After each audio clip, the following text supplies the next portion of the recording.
Shocking, encouraging, and inspiring. You are listening to The Brave Files, real stories from people living courageously. You can listen to the show anywhere you enjoy podcasts, and we'd love for you to subscribe, rate, and give a review on Apple Podcasts. It really does make a difference, and we appreciate it. Now here's your host, Heather Vickery. Welcome to the Brave Files, everyone. This is Heather Vickery. So today's guest, Courtney Elmer, reminds us that life is too darn short to work too hard and not take good care of yourself.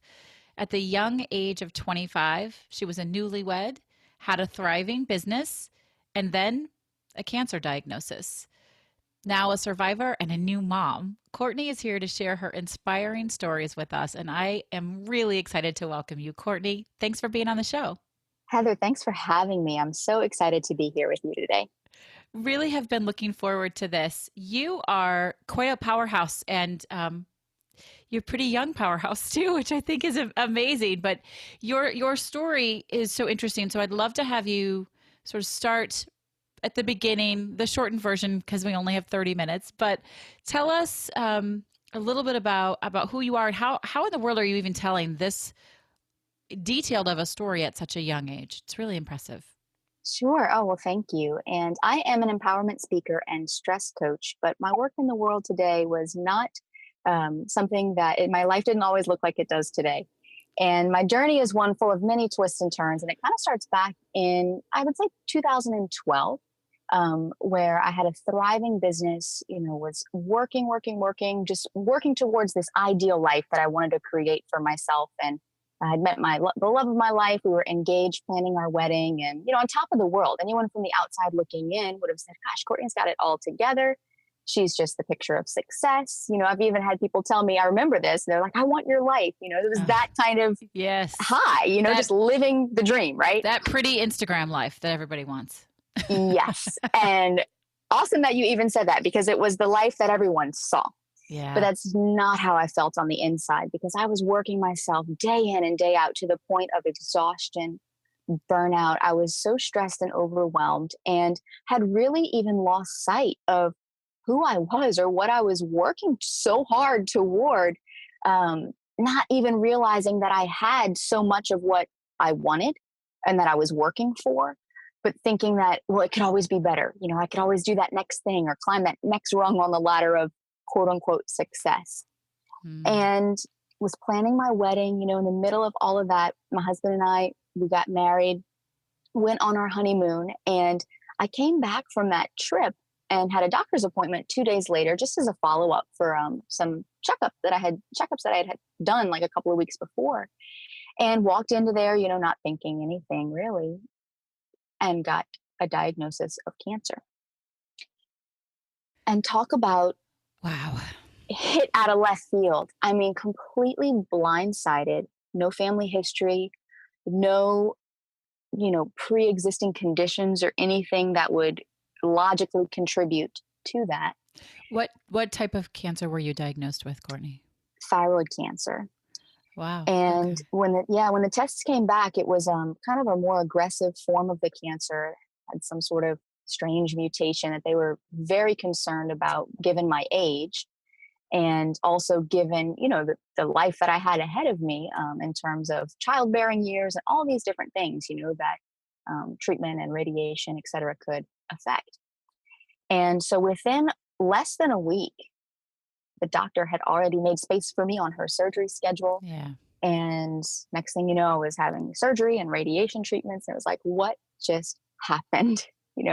Whole life flipped upside down in a matter of moments. And going through that recovery process was so difficult, because it forced me to slow down, which was something that I had never done before. I was not used to that at all whatsoever. And so it felt very foreign, and it felt very uncomfortable. Talk about being outside of your comfort zone. That was it for me. Yeah. I'm curious, just to trail off of that a little, have you carried that with you since you've been through that process? Do you now stop and slow down and honor the quiet spaces a little bit more regularly? So much more regularly. Yes. Yeah. Yes. In fact, even every Sunday, I totally unplug Good for and just you. go out and live life with the people I love, So, I think yeah. that is so important in whatever capacity works, whether it's a little bit every day or one day a week or whatever fits in your life. To completely decompress and unplug and be present is so valuable. Oh, I agree wholeheartedly. So your family, you're very young, you're a newlywed. How does your husband, your new husband take this news? Your parents, what was everybody's, obviously they were horrified, but how did they deal with what was happening? They were all, like you said, horrified, completely shocked, but also incredibly supportive. I'm fortunate to come from a very close knit family, my husband as well. And so, both of our parents really stepped in and just helped us, in terms of emotional support, physical support, going with me to different treatments and things like that.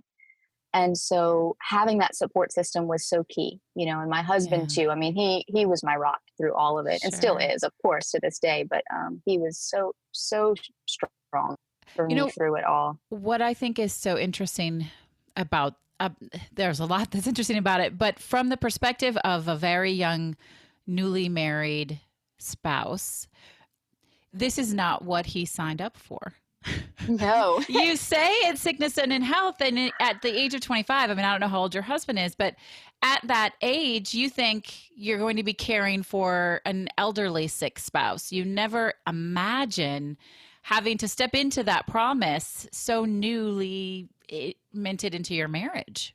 Yes. No, you're absolutely right. And so obviously it's lovely. It's good that he was so wonderful and supportive, and you would expect that. Of course you would hope that, but that had to be quite an adjustment period for him as well. It really was. And, he's one of these types that he's a silent rock, so he's Mhm. very supportive, and you'll never hear him complain. You'll never hear him gripe about, how difficult anything is. He's just strong and steady. And that was the exact presence that I needed in my Yeah. life at that Yeah. moment. Yeah. That's excellent. So you had a good support system. Did radiation and surgery alone take care of your problem, or did you also have to undergo chemotherapy? I was fortunate that radiation and surgery alone took care of it.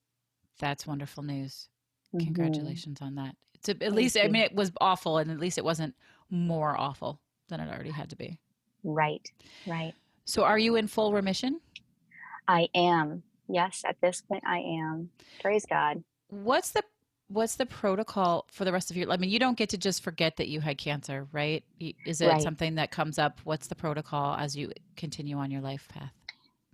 Well, at the bare minimum, every 6 months I get lab work drawn and go in to see my doctor for a checkup, just, making sure that everything is right where it needs to be in terms of my hormone levels, etc. And then once a year, I get an ultrasound done on my neck and the whole surrounding area just to make sure that nothing has, resurfaced or that nothing looks suspicious. And interestingly enough, the radiation treatment, one of the side effects of that was infertility. Okay. And so that was a huge decision to make because, on the one hand, if I didn't have the treatment because of the mutation, it could have been very likely that the cancer could have come back. And when it comes back, oftentimes they see it come back in the lungs. Yeah. And a more difficult to treat format. Yes. Yeah. Yep. So you took the risk of being infertile because of course you wanted to live. Yes. And it just so happened, what happened? Yes. So after about 5 years, not really even thinking that we'd ever be able to have children, not knowing for certain, but knowing that that was a risk and certainly dealing with infertility all of those years, I found out last June that I was pregnant. Yay. So you have a Yes. beautiful 5-month-old son. What's his name? Yes. He's Alan Joseph III, and we call him AJ. AJ. I love that. Uh-huh. Congratulations. Thank you. Um, one of the things that struck me when we were first talking about having you on the show is you said you had some fears about being a mom, but especially based on your life experiences. Can you share some of those fears with us? Absolutely. So many fears. Oh my goodness. After that initial shock wore off of, oh my gosh, we're pregnant, like we're going to be parents, what, and I have to say this, that ever since I was a little girl, I had always said, if ever I find out one day I'm going to be a mom, I would love to surprise my husband on Father's Day. And wouldn't you know, I found out 4 days before Father's Day. Oh, how fun is that? it's not only a little miracle baby, but it was like just another little gift, in there as Yeah, well. So that's that was great. awesome. But once that initial shock and excitement kind of wore off, it was like, okay, reality set in. Like, wait a second, how is being a mother going to fit in with my life plan?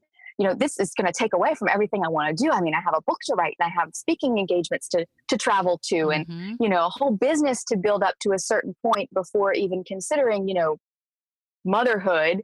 And, yeah, of course, not even knowing if that was possible, but hopeful that it would be for us one day, but certainly not quote unquote ready yet, you know? And so You're never ready. honestly, oh no, Even when you're ready, you're not ready. yeah, right. I know. Oh my goodness. But I just remember sitting on the couch and feeling so bad, in those early weeks with all the morning sickness, which I don't know why they call it that. It's really all day All sickness, but day. all day sickness. Uh-huh. But sitting there feeling so terrible. And then also just this whole, I don't know, there's this fear that gripped at my heart that I wouldn't be able to continue living my life the way I had it planned out in my head, and that this was Mm. going to come and upset the apple cart, so to speak, because I've Yeah. always been such a planner, by nature, very type A. So that was difficult for me to sit there and kind of come to terms with this reality that I'm going to be a mom. And on the one hand, as excited as I was, on the other hand, it brought up a lot of fears that had probably laid dormant, inside of me because I hadn't had to face them Right. until then. Yeah. Parenthood has this magical way of absolutely upsetting the apple cart. And most of the time, what we find at the bottom of the heap is pretty magical. Yes. Yes. I think, have for you, was your experience, have you learned, you don't have to do it necessarily when you're pregnant, you have some limitations, but now that you have your little guy here, even more the importance of slowing down and being present, and you can still achieve all the things that you want, but in a completely different fashion. Yes. And you know what's so fascinating to me? It was like he was exactly what I needed to take everything up a notch. This whole path of stressing less and living more that I had been on ever since, my cancer, and going through all of that and really bringing my life to a place of ease, a place of more ease and a place of more presence in the moment Mhm. and living life that way. He is the reason that I need to do that even more so now. That's right. Hmm. I love the language around a place of ease. That's Mm. that's lovely. That settles in really nicely with me. So let's backtrack just a little before your pleasant surprise. You go through treatment, you go through surgery, and you go into remission. What was the process like to shifting your business focus at that time? What happened there? Great question. I wish I could say that, immediately I came back and did a complete 180 and my life looked Well, totally now see, different. And, why do you you wish know, you could say that? Because that's just not reality for it's not anybody. reality, right? I mean, it's almost like, you kind of expect that. Oh, and then here's the high point of the story again, but that's just not what it looked like. I No, mean, the that's reality all in the is, movies. right. Here's the truth. This is the truth. That's the Instagram version, right? No. That's right. That's Um, right. Yeah, no, what happened was I had these patterns so deeply ingrained in me for so long that working was what was comfortable to me, that, anytime you put outside of your comfort zone, it's very easy to go back into those old patterns because that's what's comfortable, that's what you're familiar with, Hmm. and that's what feels right and it feels safe.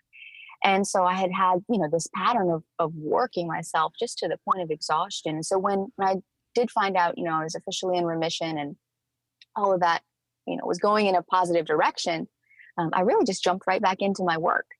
And the seed had been planted at the time that I needed to make a shift in my life. And I always knew that I wanted to own a business of my own one day. I knew that the work I was doing then wasn't the work I was going to be doing in the Okay. future. But I didn't immediately allow that seed to germinate. It was planted, but it was kind of like, okay, I'm not going to water that right now. Let me just get back into what feels normal, right? Because everything had been flipped upside down in a way Yeah. that felt so foreign that I just wanted to feel normal again. I can honor that. Like, even if Hmm. it's habits and patterns that you were trying to get away from, just Yeah. having done something that felt safe is valuable. Yeah, Yeah. exactly. Exactly. So it wasn't until a couple of years later that I really knew that it was time to make a shift and that it was time to say yes to the journey of transformation that I knew I needed to go through in order to even do the work that I do in the world today. Was there a specific incident or specific moment that really brought clarity around that? I had become very disenchanted with the work that I was doing. I was in a sales position that, you know, was very cutthroat. The industry was very cutthroat. And I was Mm, like, I just don't know that I want this for my future. I had worked to try and incorporate, more mindfulness and more presence. And I was doing so in small ways, but I certainly hadn't, made that 180 yet. I mean, it was just little bits here and there. Self care was still kind of a foreign word to me, at that time. And I craved more of that in my life. And in fact, my husband was the one that really showed that to me because he is the complete opposite of type A. I mean, he's the most laid back guy you could ever know. it might be why you're a good match. Yes, the opposites attract, right? But there was this stirring deep in my soul because I would observe him coming home after the end of his workday and just being able to unwind and unplug. And I was envious of that because I couldn't do that. Mm, And I felt the need to just continue, check my email, or whatever. It doesn't matter if it's 9 o'clock at night. I got to get back if someone's, knocking at my door, basically ready to make a no, purchase. no, no. Yeah.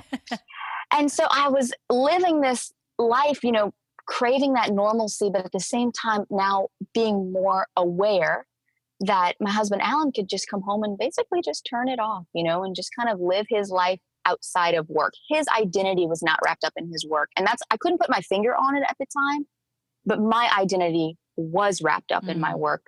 And that's what was, I think, difficult for me to say, I need to get away from and make a shift. gotcha. Afraid of what that would look like. What are people Sure. going to think? And Oh, all yeah. this that I've built that could just come crumbling down. And, what's going to happen? And living kind of in that what if and in that fear. So that transformation for you, what was it like? Was it easy? Did it come naturally? Was your support system supportive of it? What was that all like? Yeah, my support system was very supportive of it. And again, fortunate to have had that. And for me, knowing, I guess once I really became aware of that, I figured that I'm like, you know what, I need to know what I don't know.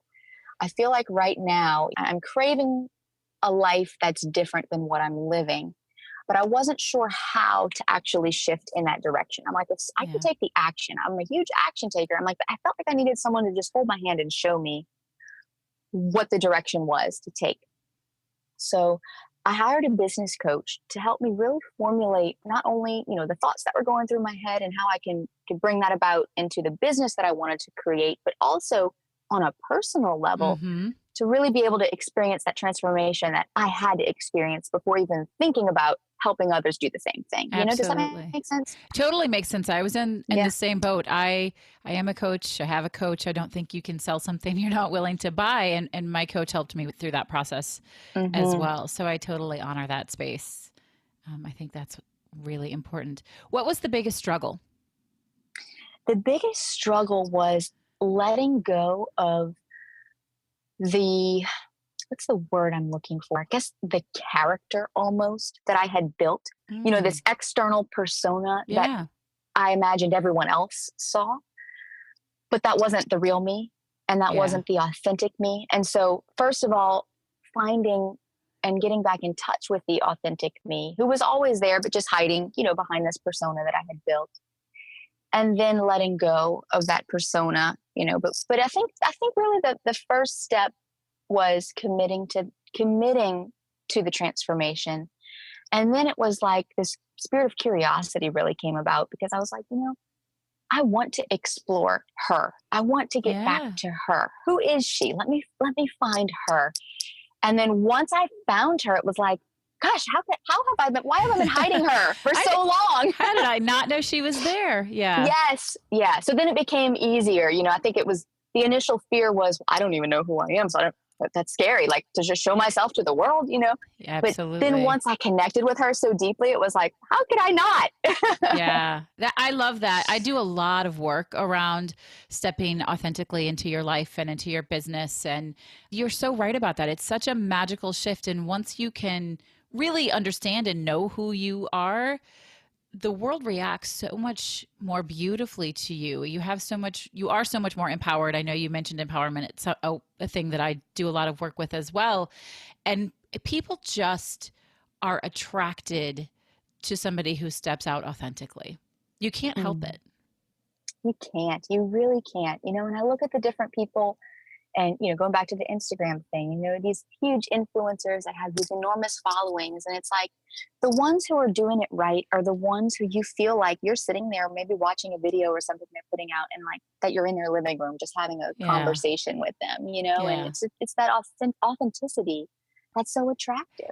It's such a vulnerable experience. I'm a huge Hmm. fan of Brene Brown. I don't know if you are, but Daring Greatly sort of helped me crack that open a little. Becoming vulnerable is how you step authentically into it. So when you talk about being on video in your living room, I know for me, I have a huge video phobia. It's why I have a podcast and an audio newsletter instead of doing a bunch of videos and it's funny because I'm theater trained. Like I'm a speaker. I have no fear of being in front of people, but video, woof, that's hard. So talk about stepping out vulnerably. I so admire everyone who's willing to do that. Oh my goodness. And video is one of those things too, where every time I do it, I still feel uncomfortable. I'm like, does this Yes. ever get easier? Does No. this ever get to where it feels normal? Like, I don't know.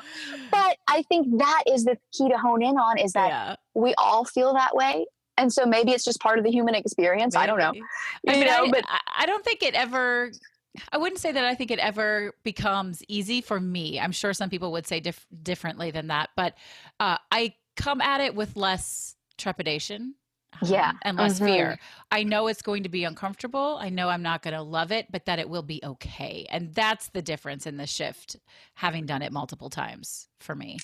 Yes. Yeah. And I remind myself too, every time I do a video, I'm like, you know what? It doesn't matter what people think. What matters is that I'm doing my best to That's add right. value to others' lives, period. Yeah. Bottom line. Because then I can love put my that. head on the pillow at night knowing that that was a job well done. For sure. Well, Mhm. that's a great lead in because to me, that just knowing that and having that self recognition is something to celebrate. It's a success. And so I would love to know, as you've gone through this process and so much has changed and transformed for you, how do you stop and honor and celebrate those successes, big and small? Great question. Lots of ways. I do, I celebrate in big ways and I celebrate in small ways. Exactly. You That's the got to point. celebrate. Yeah, exactly. And so every day, I'm always looking for ways to be more present. And any opportunity I can take, I take it. When my son Yeah. AJ wakes up from a nap, my phone stays on airplane mode. I Good go for lay on the you. mat with him, and just embrace and drink in these little moments that are so fleeting. So just doing little things like that in the course of the day, doesn't have to be anything extreme. You don't have to carve out an hour or two to go read and That's journal and right. meditate. Yeah. You can if you want to. Sure. But I love stopping in that moment and saying this thing is good. Yes. What's in front of me right now? Yeah.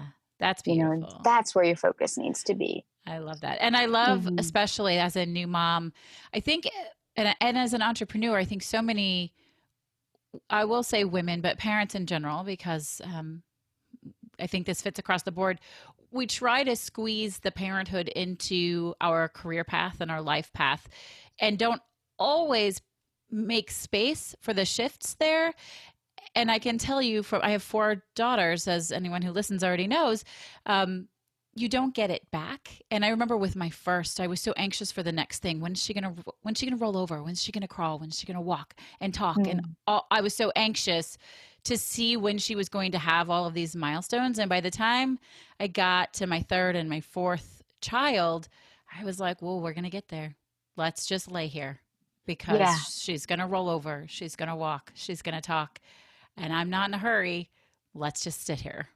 Just sit and just breathe it in. It's so funny you even say that, because literally this morning, my husband gets AJ up out of the bed and we bring him into the bed with us. We're just sitting there, playing with him. And Ellen was like, I can't wait till you're walking, AJ, and crawling around. And I said, but it's okay. Take your time, because you're also just enjoying where you are right now. That's right. He will get there. So, yep, he will. He will. Yeah. It's good to remind yourself not to rush it. It's easy. And of course you're anxious and it's exciting, but just Sure. staying present. Well, as we get to the close of the show, I get to ask one of the questions that I so enjoy each and every week learning about from my guests and sharing with my listeners. What is your favorite charitable organization to support? I love this question because it's so unique. It's, Thank you. I was like, this is so, I love this. It's interesting because right after my treatment and recovery, the doctor who did my surgery, she and I became very close. And she originally is from Kenya. Okay. Her story is beautiful and powerful in and of itself, one of 7 children who really just overcame incredible obstacles to be where she is today. And she founded a charitable organization called Blooming Lily, named in honor of her sister. And what the organization does is its mission is to inspire and empower young girls in Kenya to dream big and to Yes. learn that there is more out there for them and that they can achieve that should they wish to and should they choose to, beyond just what surrounds them day in and day out, living in poverty. That's fantastic. The work she does in the world is just tremendous. And I'm just honored. I serve on the board of her foundation. And it's also just been such a beautiful, eye-opening experience for me to be able to do work in support of this beautiful mission of hers. It speaks so kindly to your character that you connected with your medical professionals like this. And I mean, I love that amongst all of this, running this successful business and speaking and writing and parenting, that you carve out the time to sit on the board. I think it's so important to give back. Not just when I say community, I don't just mean the people that live in homes around you, but the world at large. And it's such a gift. So as every single week, you guys go and check this organization out. You'll find links on the show notes. Find out more about them. If there's a way to support them, whether that is just spreading the word, if there's something you can do with your time, or if you have a little money to spare, learn more about these organizations because we are trying to brighten up the world in this magical way. So go check it out. Love it. Love it. Love it. And thank you. Yeah, of course. Would you share your 3 words with us one more time? Yes. Shocking, encouraging, inspiring. Quickly, encouraging and inspiring. I can see you embody all of those. Talk to me about shocking. I think shocking, 2 reasons. One, because of just what happened, around my story. 25 years old, diagnosed with cancer, 2 days after getting back from a honeymoon. Right. It's like there's just It so is much, shocking. an element of shock to that, right? But I think shocking for me too, because so much has unfolded since then that I did not expect in my life, that I had no idea would even happen for me. And, it's just been shock in a good way, but to look back over these past 5.5 years and to say, wow, look at where I was and look at where I am now. And it took almost like plunging me into an ice bath of cold water to wake me up and say, this is what needs to happen in order for you to do what you're doing now and live how you're living now. But that was the shock that I needed in order to set me on this path. What do you anticipate your life looking like in 15 or 20 years? Oh my goodness. You know what? We can lay out the best laid plans and then it can look totally different, right? Proof of that. Yeah. I mean, it's amazing how our journeys just unfold. But I think for me, being able to, I guess, let me say it this way. If I were 15 years from now into the future, looking back, I would want to feel so satisfied and so at home and at peace, knowing that I have lived my best life over those past 15 years, being present and living that life with the people I love versus trying to rush ahead and get to where I'm going to be in those 15 years. Yeah, that's a great answer. I haven't asked that question before, but your story inspired me to ask that sort of what you want to look back and see. And I think that's magical. You guys, life is short. Do the things that you love, surround yourself with the people that you love, and do your best not to take it for granted. Stop and have small daily celebrations of the fact that you are here and you are strong and you are capable. Courtney, you give us so much inspiration. Thank you very, very much for sharing your beautiful story of bravery with us. Awesome, Heather. Thank you. You guys, thanks for listening. I'm grateful to have you here with me. I look forward to sharing a new story with you next Thursday. Remember to subscribe, rate, and review It helps me out and it makes sure that we are available here for you to listen to. This is Heather Vickery reminding you, as always, to choose bravely. Today's show is brought to you by Audible. Audible is offering our listeners a free audiobook with a 30-day trial membership. Just go to audibletrial.com/thebravefiles and browse their unmatched selection of audio programs. Download a title of your choice for free and start listening. It's that simple. Just head to audiotrial.com/thebravefiles.